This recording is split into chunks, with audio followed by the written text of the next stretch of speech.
আসসালামু আলাইকুম, কেমন আছেন সবাই? আশা করি ভালো আছেন। অনেক দিন পরে আমি আজকে একটা লং ভিডিও নিয়ে আসলাম। আমার শরীরটা খুবই অসুস্থ ছিল, এখনও অসুস্থ আছি। গ্রামে থেকে আমার মা আর মামা আমাকে দেখতে এসেছে। দেখেন কত কিছু নিয়ে এসেছে, এমন কিছু নেই যে না নিয়ে এসেছে। শুটকি, মাছ, মাংস সব কিছু নিয়ে এসেছে। মেয়ের যা যা পছন্দ, মেয়ের জামাইয়ের যা যা পছন্দ, নাতির যা যা পছন্দ সব কিছু নিয়ে এসেছে। এখানে দেখেন আখের গুড়, খেজুরের গুড়, ডাল, চিনি, চাউলের গুঁড়ো, আবার দেখেন কত সুন্দর করে পিঠা বানিয়ে নিয়ে এসেছে। পিঠা, তারপরে আবার গজা, নিমটি, এগুলো আমার খুবই পছন্দ।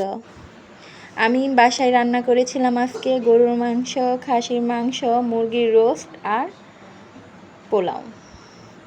আসলে আমি কেন, মেহমান আসলে সবাই এই রান্নাগুলো করে। তারপরে আপনাদের কাছে আজকে শেয়ার করলাম। আর এইদিকে পিঠা বানিয়েছিলাম, এগুলো হচ্ছে সংসার পিঠা। এই সংসার পিঠাগুলো মুরগির মাংস ভাজি করে বা গরুর মাংস ভাজি করে চাউলের গুঁড়ো দিয়ে কাই বানিয়ে কুলি পিঠার মতো ভিতরে দিয়ে তেলে ভেজে নিলে এই পিঠাটা খুবই মজা হয়। আর মোচমোচে এই পিঠাটা খেতে এত অসাধারণ মজা, একবার বাসায় বানিয়ে খেয়েই দেখুন। আর এখানে রান্না করেছিলাম তালের পায়েস। তালের দিন যেহেতু, তালের একটু তো আইটেম রাখতেই হবে, তাই আমি তালের পায়েসটা রান্না করে নিয়েছিলাম। আর এই তালের পায়েসটা রান্না খুবই সহজ। দুধ, চিনি, নারকেল, লবণ পরিমাণ মতো দিয়ে রান্না করলেই হয়ে যায় তালের পায়েস। এখানে একটু মাছ ভাজি করেছিলাম। কার কোনটা পছন্দ, মাথা না লেজ না পেটির পিস? আসলে আমরা মানুষ যেহেতু এক একজন এক এক রকম, আমাদের পছন্দটাও আলাদা আলাদা।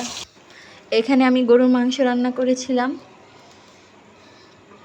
আমার হাতের গরুর মাংস আমি জানি না কেমন হয়, কিন্তু আমার পরিবারের সবাই খেয়ে খুবই প্রশংসা করে।